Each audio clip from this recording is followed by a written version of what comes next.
샬롬. 이어서 그 과정 가운데, 베르로 과정 가운데 있는 것을 봅니다. 여러분들, 우리가 그동안 듣지 못했던 메시지들이기 때문에 좀 어려울 수 있는데, 이렇게 깊은 메시지라는 것을 이제 알아가잖아요. 그리고 우리는 구약에 레위기에 그런 말씀, 문둥병 말씀이 있어, 또 어디 무슨 말씀이 있어, 이 정도로 하지 거기에 깊은 내막을 잘 몰라요. 근데 이분들은 그 구약의 말씀을 통해서 지금 우리에게 적용되는 이런 것을 정확하게, 이분들은 성경이 삶이니까 이런 것을 전달해 주면서 우리를 좀 교정해 주신, 이건 엄청난 것입니다. 그래서 오늘 배울 말씀은 뭐냐면은, 이제 의복에 대한 것도 나오는데, 성경에 의복이 많이 나오죠. 의복을 빤다, 의복을 입어야 된다, 또 제사장 옷이 이렇고, 요셉의 옷을 또 왜 벗기며, 이런 게 다 의미가 있더라고요. 굉장히 깊은 의미가 있는데, 이런 것들을 이제 시간이 되면 좀 하도록 하는데, 오늘 볼 부분은 뭐냐면은 레위기 14장 34절부터 나오는 말씀인데, 제사장이 어떤 집에, 나병이 생긴 집에 가서 그것을 또 깨끗게 하는, 또한 제거하는, 이런 부분의 메시지가 나오는 거예요. 근데 여기 이 말씀을 하시기 전에 뭘 하고 싶어서 이분이 이 말씀 하시냐면은, 예수님께 우리가 올바른 그 옷을 입혀드려야 그분이 그 사역을 하신다, 이것을 말씀하고자 하시는 것인데, 아론의 제사장이 그랬잖아요. 백성들이 그 옷을 지어서 입히고 그 옷을 입고 그 일을 임무를 한 것처럼 그와 같다는 것을 어떤 설명에 들어가고자 하는 것입니다. 그런데 여기 말씀을 보면서 조금씩 이제 어느 부분만 나눠보면 이해가 좀 되도록 할 것 같아요. 자, 14장 14절 조금만 읽어볼게요. 내가 네게 기업으로 주는 가나안 땅에 너희가 이를 때에, 이건 지금 재림 전을 말하는 것이에요. 너희가 기업의 땅에서 어떤 집에 나병 색점을 발생하게 하거든 그 집 주인은 제사장에게 가서 말하여 이르기를 무슨 색점이 집에 생겼다 할 것이요. 자, 여기서 이것을 이제 풀어갑니다. 여기서 보면은 정결의 과정을 이야기하고자 하는 것인데요. 이게 지금 우리를 구속하는 데 대한 이 패턴으로 주시는 말씀에 몇 가지로 요약을 해놓은 부분이 있습니다. 이게 뭐냐면, 이 집은 우리 내면이기도 하고요, 공동체 되기도 하고요, 이것을 지금 정결 작업을 하는 것을 우리에게 설명해 주고자 하시는 부분인데, 우리의 정확한 대제사장이 필요하다. 이걸 정결하기 위해서는 예수님이 필요하다는 것입니다. 우리에게 방문하셔야죠. 각각의 모든 벽돌을 검토하시는 분이시다, 메시아가.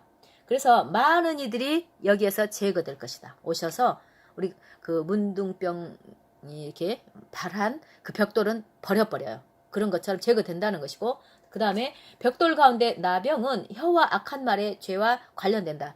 이 나병이 생긴 이유가 놀랍더라고요. 이게 레위기 말씀이 우리의 혀의 악한 말로 인해서 한다면, 우리 엄청 사람들이 그 몸으로 안 싸우는데 말로 싸우죠. 막 지금도 그런 걸로 인해서 나병이 생긴 것이 있답니다. 이게 굉장히 깊은 메시지가 있더라고요. 그리고 대제사장은 마지막 날을 의미하는 7번째 날 돌아오시고 집을 폐쇄할 것이다. 이게 뭐냐면, 메시아께서 7째 날이라고 우리가 알고 있는 그 날의 마지막 때 오셔서 이 집을 어떤 상태를 보고 이제 폐쇄시켜버리기도 한다는 것이죠. 그리고 여기에 보면은 지금 감염된 돌들이 있습니다. 나병에. 그것은 끊쳐져 버린답니다. 그래서 지옥을 의미하는 부정한 장소에 던져질 것이라고 하고, 전염병이 다른 집에 번지는 이런 일이 있으면 지금 그 집에서 다른 집으로 번져요. 그러면 그 정화가 깨끗이 완료될 때까지는 이 재앙들이 온다는 것입니다.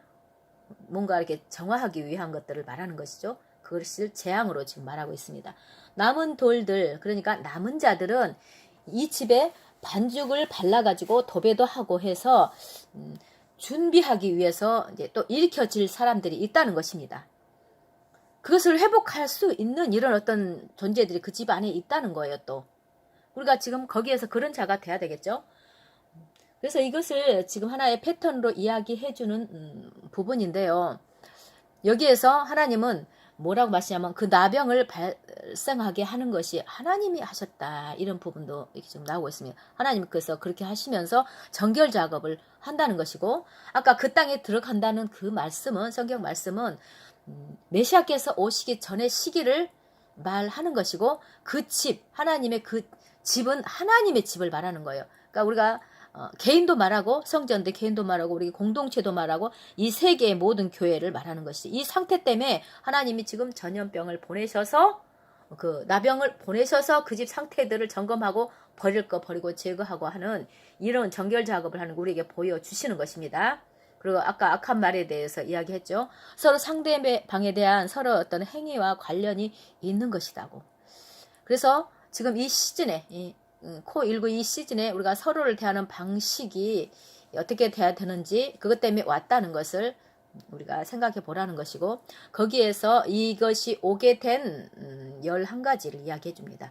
우상숭배, 그 이름을 또 축복해야 되는데 이런 저주한 이런 거, 또 절도, 비방, 음란, 거짓 증언, 정의를 왜곡시키는 심판, 거짓 맹세, 자기 것이 아닌 그 소유주의 영역으로 들어가는 자, 또 거짓 사상을 생각하는 자, 형제들 간의 다툼을 부추기는 자, 또 여기 어떤 이들은 악한 눈, 인색함이라고도 말하는 이런 부분. 그래서 이렇게 그 제사장이 오신다는 것은 예수님이 우리를 방문하신다는 거예요. 그때 방문하셔서 정결작업을 하는 역사상 1성전의 파괴와 2성전의 파괴 이런 것도 거기에 지금 빗대서 말씀하십니다. 그렇게 하나님이 찾아오셔서 그걸 파괴하셨잖아요. 하나님이 합당하지 않으니까. 이스라엘의 죄로 인해서 1성전, 2성전은 또 서로 그렇게 막 싸웠답니다. 엄청나게. 그런 성령이 거하실 수 없는 전이 됐다는 것이고 이제 제3성전이 준비를 이제 하고 있는데 또 그 후에 어떤 과정을 통해서는 완전히 하나님이 이 정결 과정으로 마무리를 하시는 이런 것들이 되어진다는 것입니다. 여기에서 또 간단히 나눠보면 이 집 주인이라는 사람이 이제 우리가 그 제사장에게 가서 알려야 된다는 것이죠. 무슨 색점이 생겼다고 말해야 된다는 것입니다. 35절에 보면은. 그래서 메시아께서 우리 이 시즌에 우리에게 찾아오셔서 우리 몸을 공동체를 점검하시도록 우리가 부르짖어야 된다. 우리가 그것을 구해야 된다는 우리가 살펴달라고. 또 그 집이 결국 이제 오늘날 지금 이 세계가 경험하고 있는 물리적 지금 폐쇄하잖아요. 서로 못 가게 하고 가둬놓고 막 이런 것은 어떤 면에서는 지금 그 심판의 미결의 심판의 결과로 보여지는 이런 상황인데 조금 있으면 우리는 위대한 진짜 심판의 단계로 들어간다는 것입니다.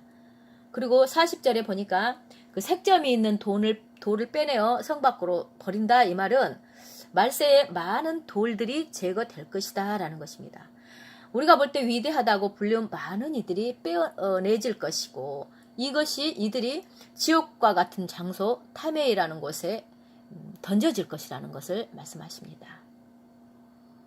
또 다른 장면에 보면은 다른 돌로 교체하는 말씀이 나옵니다. 42절에 보면 이것은 그들은 다른 돌로 그 돌을 대신하며 다른 흙을로 집에 발을 찌니라 수리를 하죠. 근데 제거되는 돌이 있죠. 또 대신 들어가는 돌이 있습니다.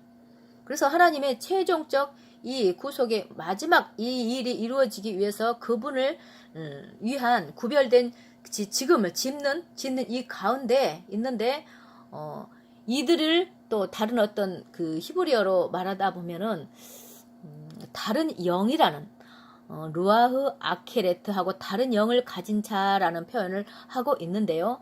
이 말세에 하나님이 집을 건설할 어떤 진정한 건축자들이 있을 텐데 그들을 일으키신다는 것입니다. 교체돼 버리는 것이 있을 수 있다는 것이죠. 그리고 또 43절에 보니까 돌을 빼내며 그 집을 긁고 고쳐 바른 후에 색점이 집에 재발하면 이게 뭐냐면 돌을 빼내고 긁고 고쳐서 바르는데 재발한다. 이것은 지금 정결케 하는 과정에서 자꾸 이게 재앙 가운데 반복되고 고쳤는데 또 고쳐지지 않아서 재앙이 반복되는 이런 상황을 우리에게 지금 말씀해 주신다고 합니다. 지금 이것은 출산의 고통과도 같죠. 괜찮았다가 심해졌다가. 그런데 여기에서 우리고자 해 주시는 말씀은 우리의 돌이킴, 회개, 테슈바라고 합니다. 여기에 달려있다. 그래서 우리에게 기쁜 소식이 뭔가 하면은 메시아 오시기 전에 이런 어려움의 운명을 우리가 통제할 수 있다는 것인데 그것은 우리의 돌이킴, 회개와 또 우리가 그 집을 스스로 재건축할 수 있는 우리의 힘, 어떤 역량에 달려 있기 때문에 그것이 기쁜 소식이라는 것입니다. 그래서 회개하고 돌이킬 수 있도록 또 그 제사장을 불러서 우리를 점검할 수 있도록 해서 회개하고 이런 정결한 그런 시즌을 주어졌기 때문에 이것이 기쁜 소식이다라고 말씀하십니다. 그래서 세상의 물리적인 세상에서 볼 때는 이 우리를 이렇게 막 단속하고 봉쇄하는 이 단계에 사는 것은 대제사장 예수야께서 귀환하고 오시는데 그 구속의 날, 그 마지막 날에 우리가 정말 심판, 아까 말라기 전 영상에서 말라기 말씀드렸죠. 나에게 치유하시는 분으로 오실 것인가, 아니면 치유하고 회복하실 분으로 오실 것인가, 아니면은 우리를 정말 심판하시는 그런 분으로 오실 것인가 받아들이는 그 그릇으로 우리가 어떻게 준비되는가를 지금 말씀해 주신다고. 그래서 그 마지막 날 그렇게 오실 때에 우리가 정말 우리는 그 심판의 그분으로 만나는 게 아니라 준비되어서 그분을 만날 수 있는 거기에 해당되는 사람으로 준비되라는 것이고, 이 모든 지금 주시는 이 봉쇄 과정조차도 하나님의 자비의 행동이다라고 말씀하십니다. 그래서 지금 이제 그분의 재림의 때에 모든 가치 있는 돌들을 또 정결하게 하시고 또 심판할 것을 심판해서 정결케 하시는 그런 때다고 말씀하십니다. 그리고 잠시 그 옷에 대해서 아까 말씀을 드리자면, 이거를 책에 보면 자세히 나와 있는데 이거를 다 설명하려면 조금 좀 그렇고, 다음에 혹시 이 부분만 좀 필요하다 싶으면 하는데요. 아까 말씀을 드렸듯이 아론은 대제사장이 되기 위해서 제사장 옷을 구체적으로 이렇게 명령받아서 입습니다. 이것은 성경에 나온 것은 굉장히 하나하나 너무나도 깊은 의미가 있답니다.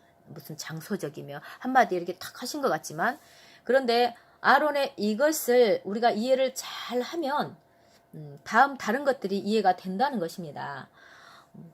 지금 아론의 제사장이 의복에 대해서 백성들이 잘 갖추어서 제사장 역할을 하게 하는 이런 것과, 또 요셉이 옷이 벗겨지는 이것은, 요셉이 벗겨진다는 것은 그 형들이 그들을 벗김으로써 그 옷을 벗기는 것이 사실은 히브리어로 들어가서 보면 하나만 벗기는 게 아니라 속옷까지 다 벗겼답니다. 그의 정체성, 그의 영광스러운 것. 지금 아버지 이스라엘인 야곱, 이스라엘이잖아요. 이스라엘이 입혀준 옷을, 그 정체성을 모두 제거해버리는, 제거당하는 요셉의 모습을 빗대어 이야기하면서 그 일을 못하도록 방해하는 거잖아요. 지금 그 하나님의 부르심 가운데 이스라엘의 그 야곱의 예언 가운데 이루어지는 이 역할을 가는 사람이 돼야 되는데, 그것을 못하게 하는 그런 형들의 역할이 있었다는 것을 이야기를 하면서, 이제 의복에 대한 것을 아론의 제사장이 또 그 의복을 보면은 제사장 역할을 감당하기 위해서 그것은 백성들로서 입혀지는 옷이었다는 것을 말하고, 또 우리가 할 일은 예수님께서 우리에게 지금 오신 예수님이 그 제대로 된 정체성의 바른 그 의복을 회복해드리는 그분으로 섬기는 우리가 되었을 때에, 그분이 회복이 돼서 우리에게도 정말 제대로 된 유대인의 왕, 유대인의 정체성을 가지신 분, 이 모든 것들이 회복된 다음에 우리에게도 되어야 되고, 이스라엘 유대인에게도 그 예수님을 전해드렸을 때 그들이 돌아오고, 이런 것들을 할 수 있는 대제사장의 위치에서 하실 수 있는 것을 회복시켜드리는 의복을 우리가 드려야 된다는 것입니다. 아론 제사장이 한 것처럼요. 이게 내용이 굉장히 구체적으로 여기 책에는 다 나와 있습니다. 그래서 아론의 옷, 그 요셉의 옷, 또 예수님의 옷, 또 다른 이렇게 깊이 있는 것을 말씀을 잘 해주셨어요. 그냥 옷이 아니라 그런 깊은 내막이 있다는 것을. 그래서 요셉에 대해서도 그런 부분이 있었고, 형들의 역할이며 벗겨낸 형들의 역할. 그래서 혹시 우리가 그런 역할을 하고 있지 않나, 이런 말씀도 하시는 거예요. 예수님의 그 정체성을 우리가 잘못 전하고 제거해버리는 그런 형들과 같은 사람이 되지 않나, 이 부분에 대해서도 우리에게 가르쳐 주시고자 하는 것입니다. 이 부분은 우선 여기까지만 좀 할게요. 다음에 또 이렇게 좀 이 부분 나눠드리는 것이 좋겠다 할 때는 하는데, 우리가 생각하는 것 정말 이상으로 그 랍비님들이 푸는 것은 지금 우리가 생각하는 것 이상이랍니다. 그래서 이분들이 지금 마지막 때 우리를 위해서 이렇게 풀어주신 하나님의 일하심이죠. 그러면서 또 유대인들을 깨우시기 원하는 게 같이 맞물려 있어요. 완전 초대교회 정말 예수님 시대에 유대인을 주축으로 이방인들을 접붙지만 이 그림이 완성이 돼야 예수님이 오시기 때문에 이런 일이 있는 것입니다.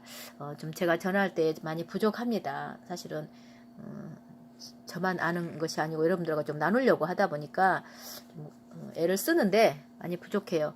그렇지만 조금씩은 알아가실 수 있으시죠? 여기에서 교정이 많이 되시면 뒤에 엄청난 메시지들 가운데 우리가 마지막 때 준비가 될 것입니다. 그리고 꼭 기도를 하시기 바랍니다. 이 믿음 되기 위해서. 저도 이제 그 생각하고 있어요. 이것을 어느 정도 하고 이 믿음으로 갈 수 있도록 기도들을 좀 해야 되겠다 그 생각을 하고 있는데 하나님이 어떻게 하실지 모르겠습니다. 우리 다 같이 너무나 중요한 시기에 우리 영원을 준비하는 우리가 되기를 원합니다. 샬롬.